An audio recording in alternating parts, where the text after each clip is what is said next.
Okay, so you've provided some really interesting excerpts from what seems like a pretty comprehensive guide to emotional well-being. It is fascinating stuff. You even mentioned feeling a bit overwhelmed lately. And Yeah. I'm really curious to kind of unpack this together and see what nuggets of wisdom we can unearth. Yeah, I think that's a great idea. And you're right, the guide really gets into it right away. Like, it starts by tackling this question of, like, what emotional well-being actually means, Yeah. which I think is something we often misunderstand. Yeah, I noticed that right off the bat, that it's not about feeling happy all the time, which kind of surprised me.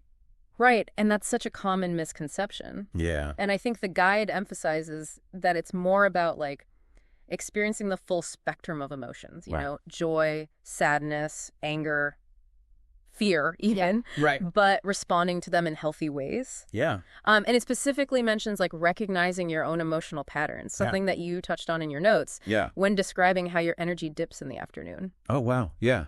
I hadn't even connected that to the emotional well-being aspect. Well, that's what's so cool about this guide, is that it connects the dots in ways that you might not expect, Right. you know, and it dives into how, like, imbalances in serotonin, often called the happy chemical, Right. can significantly impact not only mood, but also things like sleep and appetite, Wow. which might explain those afternoon slumps you described. That's already an aha moment for Yeah. me. It makes you realize how much we might be misinterpreting Yeah, about our own emotional states. absolutely. And it just highlights how interconnected everything is. You Right. know, the guide delves into all sorts of factors that influence emotional well-being. Okay. Biological, psychological, even environmental. Like a giant puzzle It is. with pieces coming from everywhere. It absolutely is. Okay, so let's try to unpack some of those factors. Okay. It sounds like our own biology plays a huge role It really does. in all of this. Huge role. Absolutely. So, like, I'm remembering that article you flagged about genetic predispositions. Yes. Can you talk a little bit about that?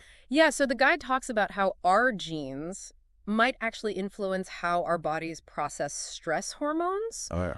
which can in turn affect our emotional resilience. So it's not just about willpower or Yeah. thinking positive thoughts. Like, Yeah. our bodies are literally wired Yes. to react in certain ways. Exactly, and that's a really important point. Right. Because the guide emphasizes that understanding those biological factors is key to developing self-compassion. Okay. Because we can't always control our initial reactions, Yeah, but right. we can learn to manage them Okay. with the right tools and strategies. That's reassuring, actually. Yeah. It means we're not fighting a losing battle here. Exactly. But it's not just about our biology. Right. Because we also have this whole other element of the psychological factors. Right. And the guide talks about things like your coping mechanisms, Okay. your self-esteem, Hmm. and even past experiences. It's like our minds are their own complex landscapes, They are. shaped by our unique journeys. Precisely. This is this great analogy. It's like Um, we all have these internal maps Okay. developed from our experiences, Okay.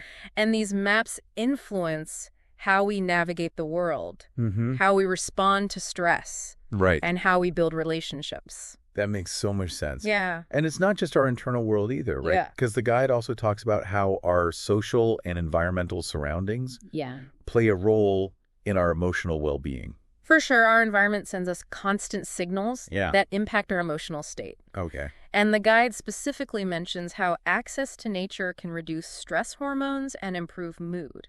Interesting. And it even connects this to your love of hiking, Oh, wow. mentioning how even short bursts of activity in nature Yeah. can be incredibly restorative. Right. Yeah, totally. Like, I always feel so much lighter after a good hike. Mm-hmm. It's like nature has this magical reset button. Yeah, But I'm also aware that not everyone has, like, easy access to nature. right. And the guide touches on that, too. Yeah, It mentions how even small changes in our immediate environment can make a difference. absolutely. And you specifically mentioned struggling to create, like, a peaceful workspace at home. Yes. And the guide talks about how, like, clutter can actually increase cortisol levels, Oh, wow. the stress hormone, making us feel more anxious. Oh, gosh. And it even suggests incorporating elements of nature, Okay. like houseplants or nature sounds, Okay. into our homes and workplaces to promote a sense of calm. It's like bringing the outdoors in. Exactly. Oh. Yeah. Okay, so we've talked about all these different factors Yeah. that kind of create this complex web of influences It's complex. on our emotional well-being. Yeah. But how do we actually assess where WBE stand in all of this? Yeah, that's a great question. Like, how do we figure out our own Right. personal emotional baseline. I think that's where the guide gets really practical. Okay. It suggests things like journaling, Right. which you mentioned trying recently. Yeah. It highlights how journaling can help us identify our emotional patterns and triggers, Oh, like that afternoon energy slump we talked about. yes. I've already started noticing some interesting patterns Cool. in my own journaling. Yeah. It's amazing what we discover when we just take the time to really pay attention. It is. It's powerful stuff. It doesn't just stop at self-reflection. It also suggests things like mood tracking, Right. which can be as simple as like jotting down our mood a few times a day. Yeah. You even mentioned trying out a mood tracking app. Yeah. I've been experimenting with one.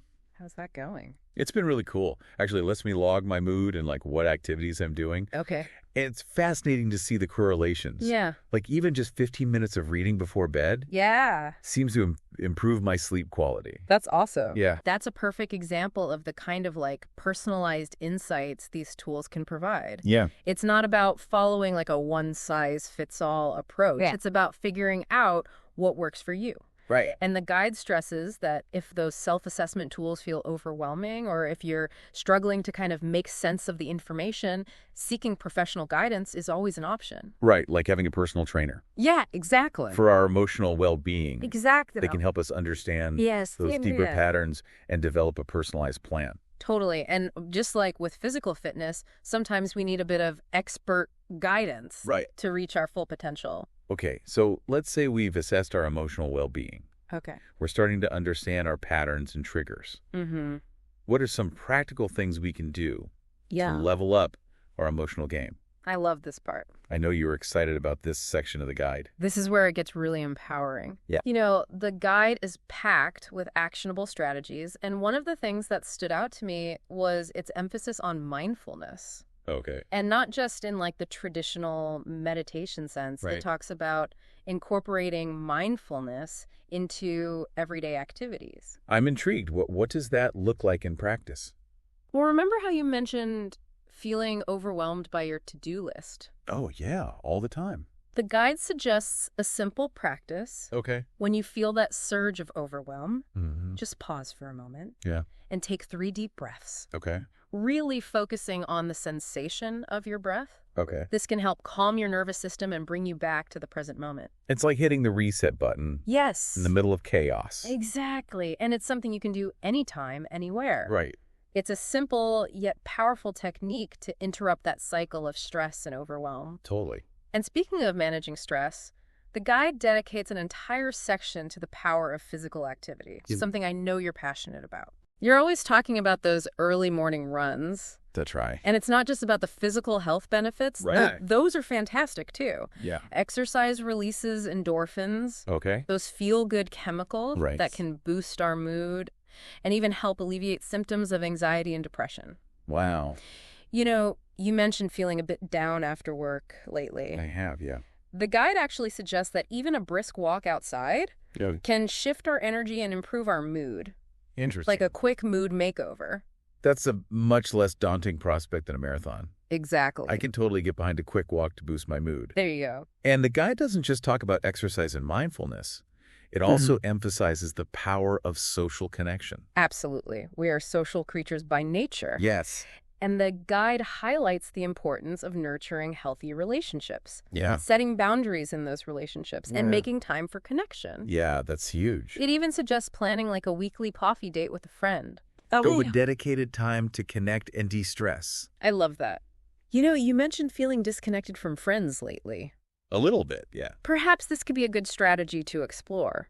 It's like scheduling in joy and connection. I love that idea. Exactly. So we've got mindfulness, movement, connection. What other gems does the guide offer Let's see. in terms of boosting our emotional well-being? Well, this might sound simple, but the guide places a huge emphasis on sleep. Oh, yeah, sleep is huge. It talks about how inadequate sleep can really wreak havoc on our emotional resilience, Right. making us more irritable, reactive, Oh, yeah, and prone to negative thinking. for sure.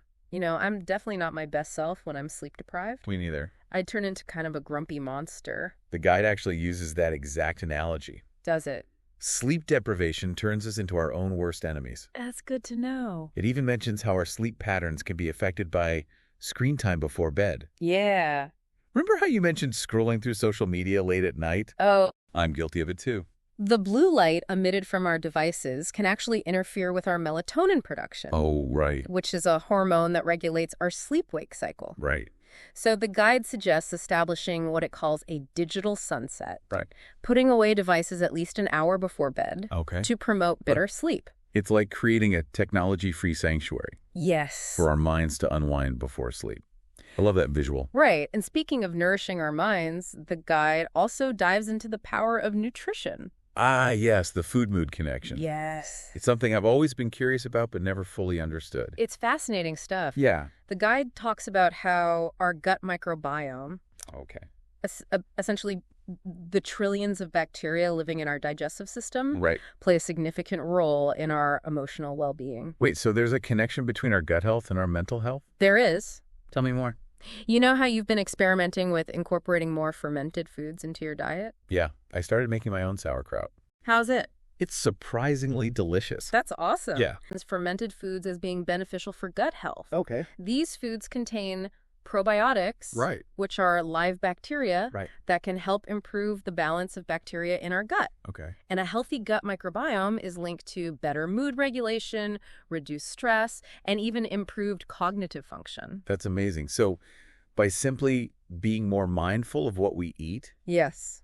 we can positively impact our emotional well-being. Exactly. It's all interconnected. That's amazing. What we eat, how we move, how we manage stress, the quality of our sleep, even our environment. They all contribute to this intricate tapestry. It's like we're slowly piecing together this incredible puzzle of ourselves. I love that. Okay, so we've got these amazing strategies for leveling up our emotional well-being. Yes. But I imagine it's not a one-time fix. It's an ongoing process, right? Absolutely. Maintaining emotional well-being is a lifelong journey, Right. not a destination. It's about establishing healthy habits and routines that support our emotional health over the long term. So how do we keep the momentum going? Yeah. What are some key takeaways from the guide about maintaining this sense of well-being over time? It really stresses the importance of building routines Okay. that incorporate self-care. Right. It's about making time for things that nourish your mind, body, and soul. Yeah. Things that bring you joy and energy. It's like that classic airplane analogy. Yeah. Put your own oxygen mask on first before helping others. Exactly. What are some examples of those self-care practices the guide recommends? Well, it's highly individual, but the guide highlights getting enough sleep as crucial. Yeah. You mentioned feeling more energized since incorporating a digital sunset. I have. The guide suggests sticking with that routine, Okay. emphasizing how restorative a good night's sleep can be for our emotional state. Makes sense. I know I'm a totally different person when I'm sleep deprived. I'm more reactive, less patient, and my inner critic comes out in full force. And that's a crucial point the guide brings up, self-compassion. Right. It emphasizes that we're all a work in progress. Yeah. And that setbacks are inevitable. Oh, they are. So it's easy to get down on ourselves when we slip up or don't meet our own expectations. It is. But the guide reminds us to treat ourselves with the same kindness and understanding that we would offer a close friend. Right. Would you berate them for their mistakes? Probably not. Would you tell them to just snap out of it? No. Or would you offer words of kindness, encouragement, and understanding? Right. Exactly. Yeah. I'm definitely much harder on myself than I would ever be on a friend. It's a common human tendency. It is. But by becoming aware of that inner critic Right. and choosing to respond with self-compassion, Yeah. we can shift that dynamic and create a more supportive inner dialogue. That's so powerful. I love that reframing. Yeah. It's not about like letting ourselves off the hook or ignoring our mistakes, Right. but about approaching ourselves Yes. with the same kindness we would extend to someone we love. Exactly. Okay, so we've got self-care, self-compassion. Yeah. Anything else we should keep in mind They make as we navigate this journey of emotional well-being? emphasis on gratitude. Gratitude. Okay. Yes. How does that play into the bigger picture of emotional well-being? So gratitude is a powerful antidote to negativity bias, Okay. which is our brain's natural tendency to focus on the negative. Right. So keeping a gratitude journal, Okay. something you mentioned wanting to try. I've heard great things about gratitude journals, Yeah. but I've never actually kept one consistently. Super accessible. Uh, It's not about writing a novel each day. Right. Even just jotting down 3 things you're grateful for, Okay. big or small, Mm-hmm. can shift your perspective and boost your mood. Okay. It could be something as simple as a delicious cup of coffee, Right. a sunny day, or a heartfelt conversation with a friend. I love that it's about finding those little sparks of joy in the everyday moments. Exactly. Okay, gratitude is officially added to my emotional well-being toolkit. I love it. And, and remembering that feeling of connection Yes. you experienced during your weekly hikes. Yeah. The guide talks about how spending time in nature can actually increase feelings of gratitude and awe, It's true. further enhancing its positive effects. It's like a positive feedback loop of well-being. Exactly, and that's what I'm starting to see, is how all these different elements Yeah. work together to create this sense of overall well-being. It's holistic. Yeah, it's not about achieving some perfect state of happiness. Right. It's about cultivating practices and habits Yes. that nourish our emotional resilience Absolutely. and allow us to navigate the inevitable ups and downs of life Yes. with more grace and ease. Beautifully said. Right. It's about embracing the full spectrum of human experience. The joys and the sorrows, the triumphs and the setbacks, Right. and recognizing that we have the power to choose how we respond, how we learn, and how we grow through it all. This has been such an eye-opening conversation. It has. I feel like I have a whole new understanding of what emotional well-being really means Good. and how to cultivate it in my own life. I'm so glad. It's funny because I think in the past, I kind of viewed emotional well-being as this passive thing. Yeah. Like it was something that just happened to me Right. rather than something I could actively cultivate. It's a common misconception. Right. We often think of well-being as like the absence of negativity. Mhm. Like if we're not experiencing stress, sadness, or anxiety, then we must be doing well. Right. But the guide really challenges that notion. Okay. It emphasizes that emotional well-being is an active process, Okay. a conscious choice we make each day to Right. prioritize our mental and emotional health. It's like we're creating a garden. It's not enough to just like clear out the weeds. Yeah, We have to actively nurture the soil plant seeds and tend to the growing plants. I love that analogy. Right. And just like with gardening, there are seasons to emotional well-being. Yeah, that's a good point. There will be times of growth and abundance, Mhm. and there will be times when things feel a bit dormant or we experience unexpected storms. That's a comforting thought, actually. Yeah, It means that even when things feel tough, it's not a sign of failure. right. It's just part of the natural cycle. Exactly. And the guide encourages us to embrace the full spectrum of those seasons, Right. to find the lessons and the challenges, Right. to celebrate the small victories, Yeah. and to approach it all with a sense of self-compassion. Speaking of self-compassion, Yeah. that's something I want to explore further because I know it's important, but I struggle with actually putting it into practice. Yeah, makes sense. Any tips? Okay. Try talking to yourself the way you would talk to a close friend who's going through a tough time. Right. Would you berate them for their mistakes? Probably not. Would you tell them to just snap out of it? No. Or would you offer words of kindness, encouragement, and understanding? Right. Right. Wow. Yeah, I'm definitely much harder on myself Yeah. than I would ever be on a friend. It's a common human tendency, It is. but by becoming aware of that inner critic Right. and choosing to respond with self-compassion, Yeah. we can shift that dynamic and create a more supportive inner dialogue. That's so powerful. I love that reframing. Yeah. It's not about like letting ourselves off the hook Right. or ignoring our mistakes, Right. but about approaching ourselves Yes, with the same kindness we would extend to someone we love. exactly. Okay, so we've got self-care, self-compassion.